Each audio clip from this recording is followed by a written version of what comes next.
The Devil's Grin is the newest comic being published by Alex Graham. Alex Graham is an award-winning cartoonist out of the Seattle area. I became aware of Alex, like a lot of people did, through her graphic novel Dog Biscuits, which I used to read on Instagram. And no offense to Simon Hanselman's Crisis Zone or anyone else, but Dog Biscuits was my favorite pandemic-themed comic. For whatever reasons, it resonated with me. I've gone back and I've picked up her graphic novel, Angloid, which is very good, and her early comic, Cosmic Being. So I'm a big fan of Alex, and I do subscribe to her Substack, and this book is published initially via Substack, a page a day, and you can subscribe to her Substack for $5 a month. And about 30 days after they're published on Substack, the pages are published for free on her Instagram feed. And then after a certain number of pages, she collects the story into these chapters and publishes these comics. These comics are oversized magazine size comics. Think of the Initial Love and Rockets comics. That's the same size. They're cardstock covers, painted covers, black and white interiors. And she makes these available through her Substack, to her Substack members, at a slight discount from cover price. Basically, she sells them at cost, and she actually breaks down the cost and says, this is the cost of everything, and this is what I'm charging you, plus shipping.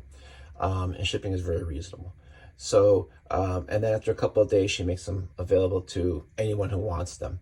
And these comics are limited to 250 copies, so they do go pretty quickly. Now, even though I subscribe to her Substack and I get a new page a day, I don't read them on Substack. I read them here in this physical format, only because I like physical comics. That's one of the ways I'm old school. I like to be current with the way things are done in the world, but I just prefer a physical book. It's not even the collectability, because it's only limited to 250 copies. I just like a physical book.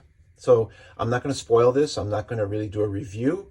I'm just going to give some impressions because the story is ongoing and don't want to spoil anything in case somebody may be interested, but I did want to talk about it a little bit. So the books just generally are just really well made. Cardstock covers, front and back covers are painted by Alex. Slight gloss, but good quality paper on the black and white interiors. The story itself starts off in 1948 and shows the origin of one of the main characters, Robert. And then the second issue fast forwards to 1974 and introduces other characters, including Dandelion, who's very integral to this story as well, and other supporting cast members. It would be hard for me to describe what was going on in this book because each of these characters has their own plot threads. Some are more major characters, some are more minor characters. And when you're reading the first, I would say, couple of issues, you think, well, you're reading each individual story and they're interesting, but then by the third issue, you're starting to see where some of these threads are kind of heading towards each other or how they connect. Alice is just really cooking here, and really enjoying seeing where this is going. She makes very unique comics. I don't have no idea where this is going, but I'm just going to sit back and enjoy this ride because she knows where this is going. So the most recent issue came out within the past month, number 3. And I want to talk about this one without spoiling too much. Dandelion, the character, is a nurse at a nursing home.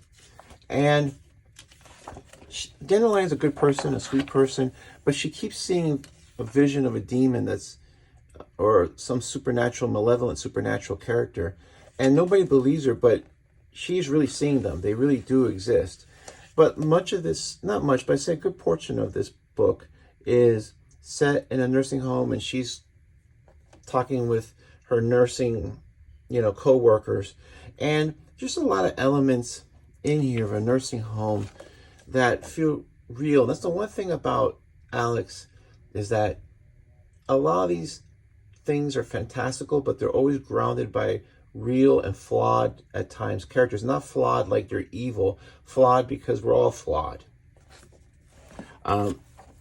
I don't know what her background is, but I have a father who's in a nursing home. I mean, mentally he's fine. Physically, he's getting weaker every day. He's 95.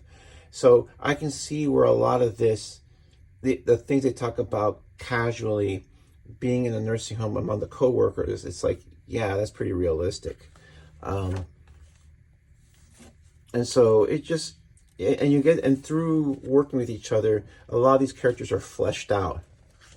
And there's people that are just, a lot of people are just frustrated with their lot in life. They're either trying to be an artist and they're doing a thing where they're trying to be an artist, but they have to do a day job, or they just don't feel like they fit. Like most of us don't feel like we fit. It's a great book. I'm not going to show the ending because I don't want to spoil anything.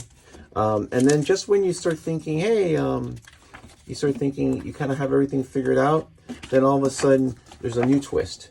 That makes sense. It's not just a twist just to have a weird twist. And the third issue features, I have to show this pinup by Nate Garcia. And anybody that knows me knows that I love Nate Garcia's work. I've been a big fan of his for about 2.5 years. And I just love this. And this is Robert and Dandelion, and this captures a scene from the second issue. So I was very happy to see this.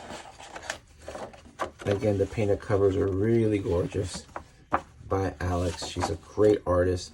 And the one thing that I really enjoy is that there's a sequence, because it's 1974, where they show the broadcast of Richard Nixon resigning.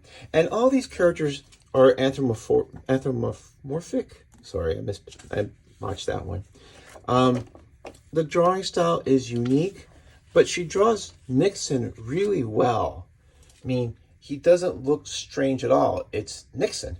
So that just kind of like reminds you of like these drawing choices, they are choices.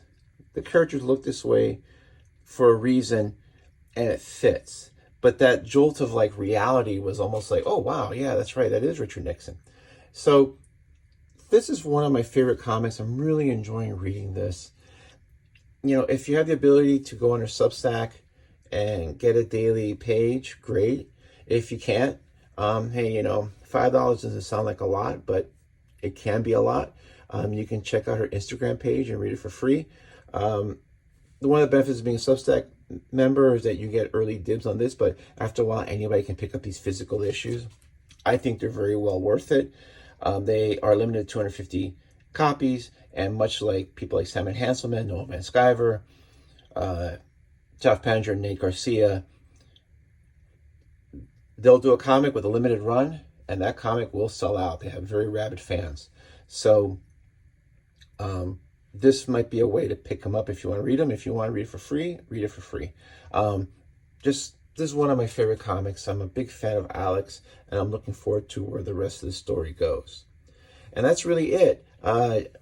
Just wanted to talk about a comic that I really enjoy from one of my favorite cartoonists. Anyway, thanks and have a nice day.